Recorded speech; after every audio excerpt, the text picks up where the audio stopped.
Itong ginagawa niya na ito, 30 days. Ganyan ang beauty ng Mindanao. 5 na tao, kinain ko na isang upuan.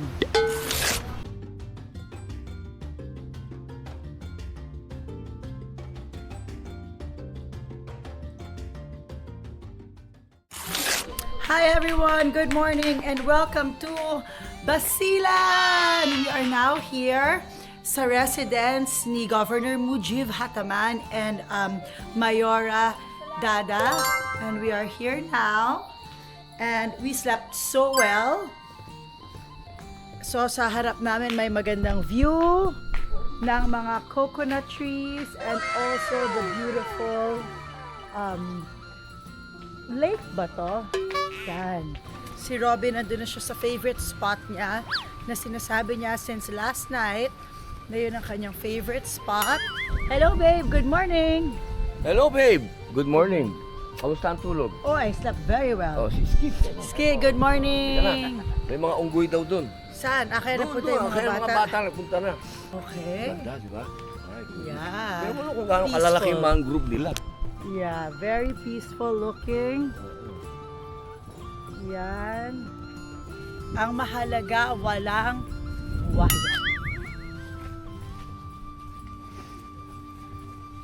Look at them. My mangrove sila dun sa property. Okay. Are you sure I will sit? I'm not scared. Saan yung monkey? Ayun! Ayun, there's a monkey right there. That's me. Over there. Good morning, baby love loves. Can I jump to go there? I don't think so, baby girl.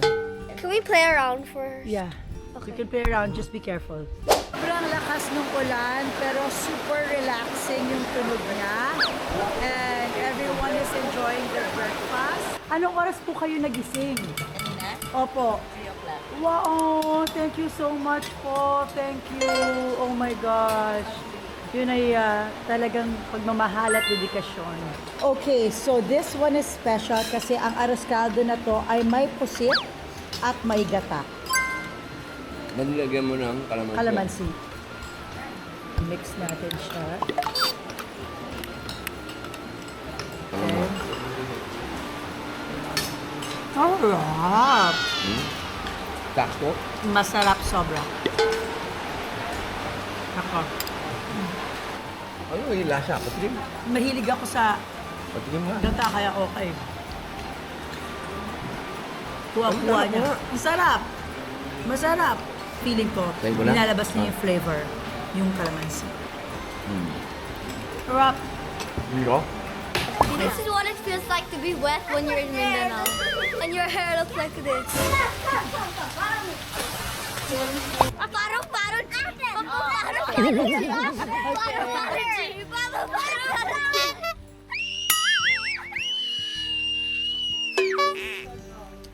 We're gonna shower. Peace. So today, we're going back to Isabela. At sa Isabela City, makikita po natin yung mga yakan weavers natin. Malalim pala yung pag sinabing pag-weave. Marami pala yung different levels. Merong iba na, for example, meron ng tela. Tapos from there, magpo-form sila ng design nila or magagawa sila ng creation nila. Pero yung pupuntahan natin ngayon is very special because they start with a single thread. Thread lang talaga. And with that thread, dun wala silang sinusundo na design, pero dun nabubuo yung creation nila. Tapos yung pag-weave pala, malalim pala siya. Hindi siya yung parang makagawa ka lang ng damit, ganun. It's really a skill. It's an art. Today, makikita natin yung process na yon.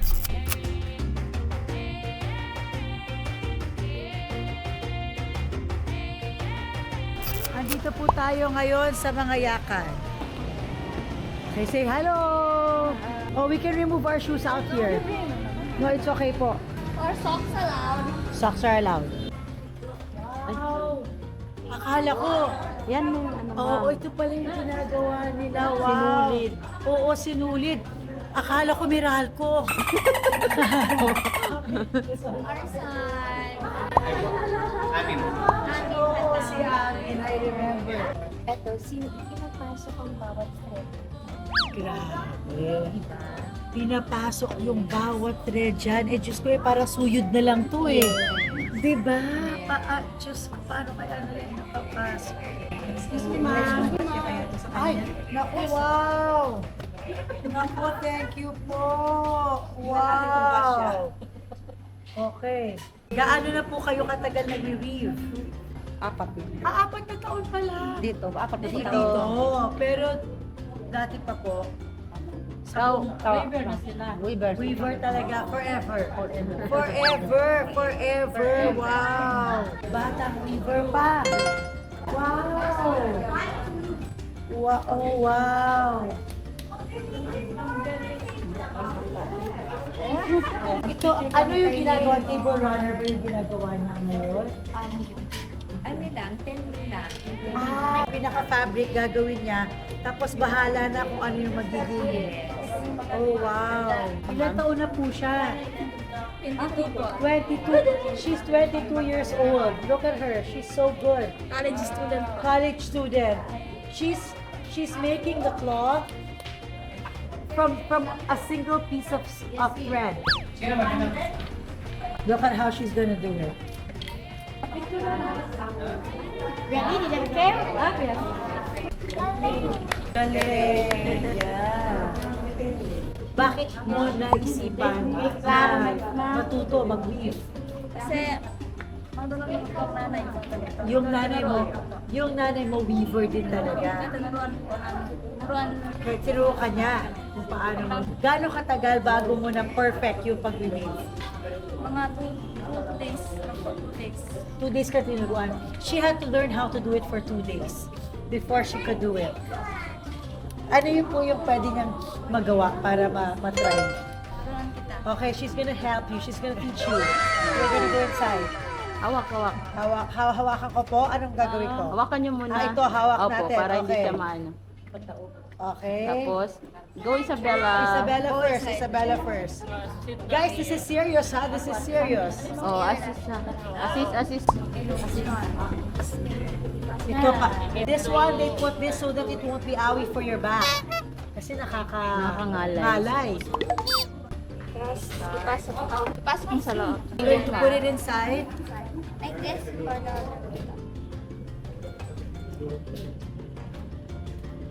Ay, mga All nalukat. the way in. Wow, yeah, all the way in. And then press this. Pull this thing hard.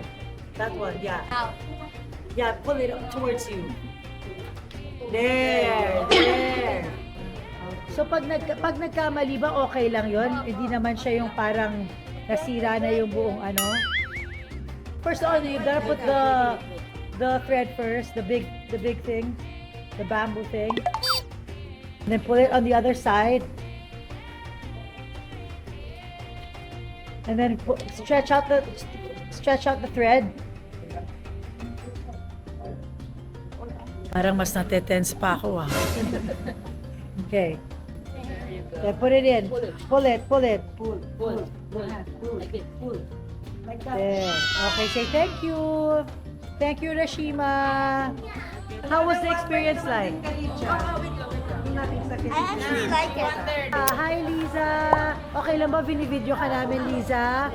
Gaano ka nakatagal na weave? I want to try this. Wow, since 12 years old siya, nagwi-weave na siya. Yung mama mo rin nagwi-weave.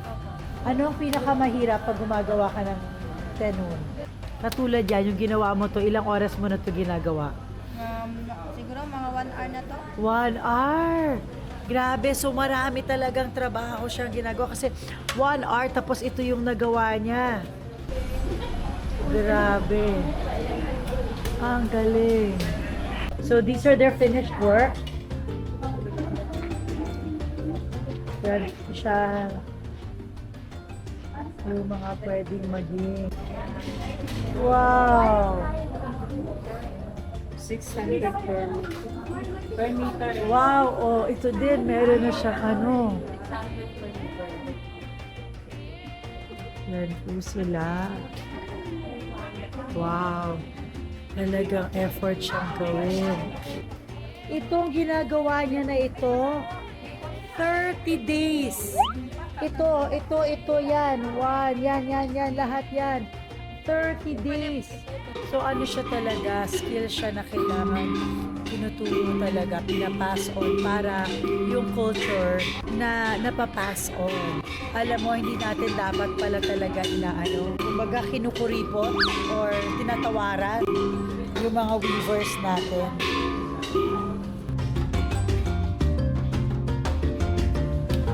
Wow.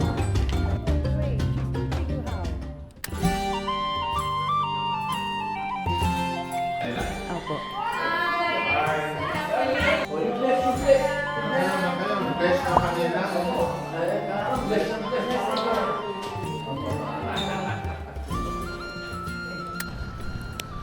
We are now here sa Fuego Fuego, Isabela City at sasakay po tayo sa bangka. So ang ganda kasi lagi tayo 'di ba naghahanap ng mga park at maganda yung park dito sa Isabela. Yan. Yan po yan. So, masaya ang mga bata. Dito talagang Happy Isabela. Yung park po pala ay ginawa during the pandemic. Yeah, we're going now.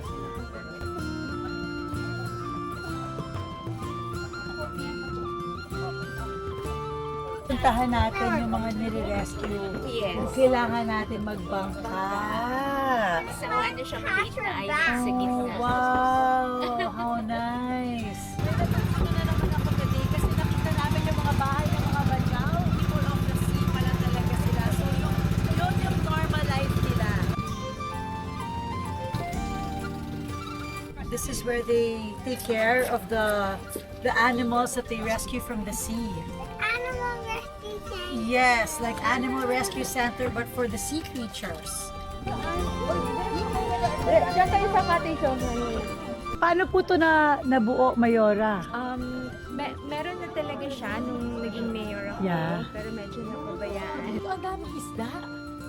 Kinakain po ba yung mga yun? Hindi. Okay. Hindi. Parang breeding station. Breeding station. What's over there? Oh, like a nursery.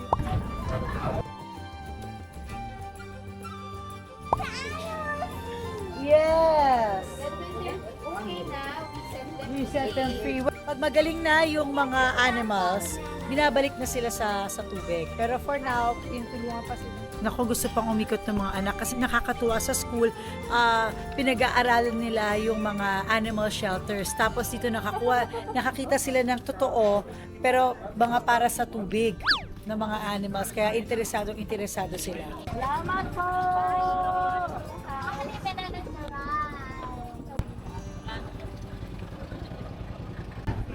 Ang ganda.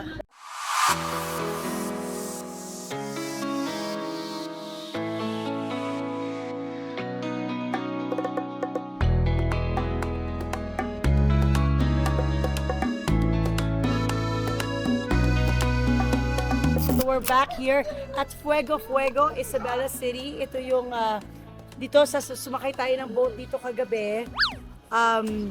And sabi ko nga, ang dami kong natutunan because in this park, ang ganda ng pagkakagawa nila. Solar yung mga lights dyan.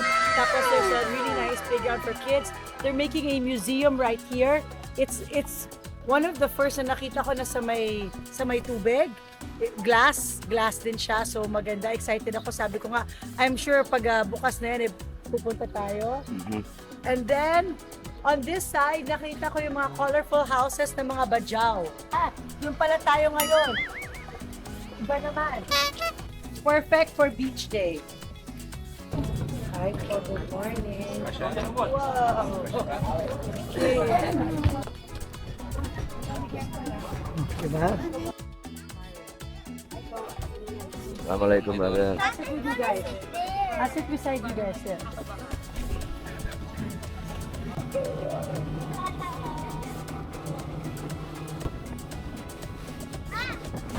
We're gonna ride that jeep. I say hi, they're the Badjaos. Hello po!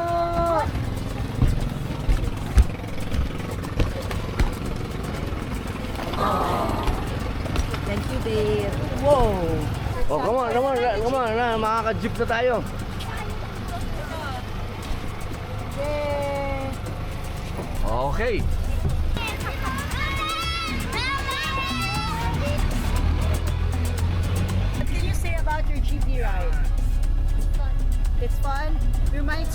when you rode the jeep in school? Yeah, it's so good. Yeah, in the province, there's no pollution, so it's nice. Yan. Saka talagang kitang-kita mo pa ang daming mga puno, ang daming green, grabe. Ganyan ang beauty ng Mindanao.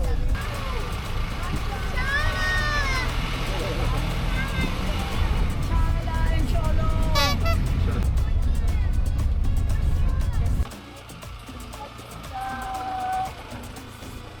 Ang ganda ba? Babe, ang ganda. Oo. Ito yung life. Oo.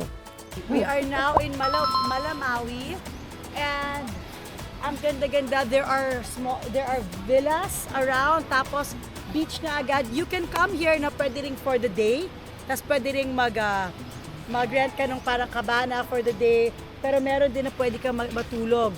Nako, nung nakita ng mga anak ko, agad sinabi na, Nanay, can we sleep here? Agad-agad. Tapos, thank you po sa paghanda ng food. Salamat. Nako, babe, pupunta ako doon at dadalhin ko to si Gab. Kasi kagabi may mga puting ganito. Ah, okay. Tapos sabi niya, purple lang daw ang ganito na kinakain niya. So purple na siya ngayon. Ito ay masarap kasi may parang bukayo. Apo, dadali doon? Sinabi sa akin ni Mayora. Ah, pwede, okay. Siya ang nagsuggest. Durul. Masum. Daral. Daral. Yun, puti mandi. Hantak. Baulu. Tabi. Ito ang pinaka-special, luto ni Ambo. Biko. Wow, Biko. Ang paborito ni Robin. Wow, the sun is so nice, girls! Are you happy? Happy, Isabela!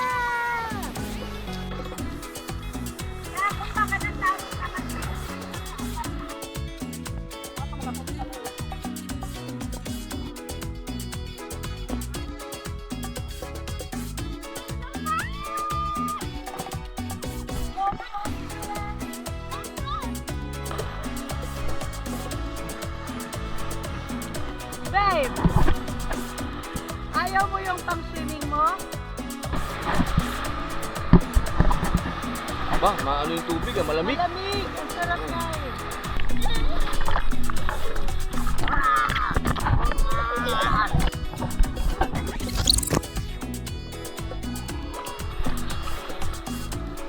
Dito sa Pahali Resort, naghahanda na sila ng aming lunch.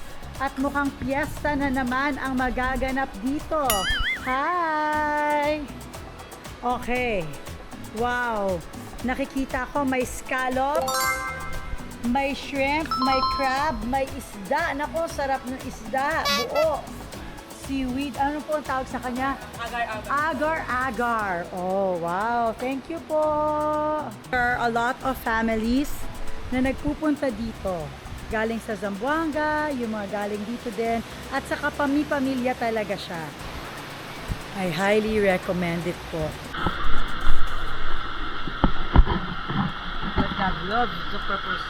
Siyempre, sa kainan, ako talaga, kailangan may sausawan. So, yung kalamansi, lalagyan natin ito. Tapos, lalagyan natin ng sili.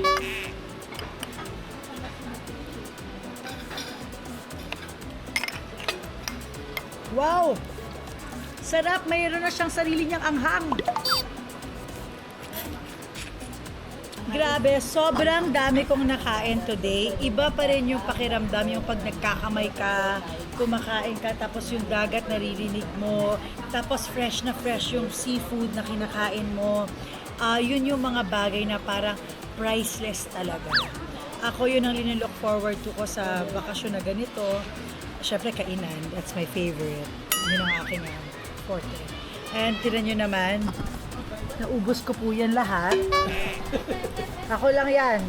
Yan yung area ko. By the way, ito dinagdag na lang yan. Ibang klase. So, kinain mo yung Pang 5 na tao. Pang 5 na tao, kinain ko na isang upuan.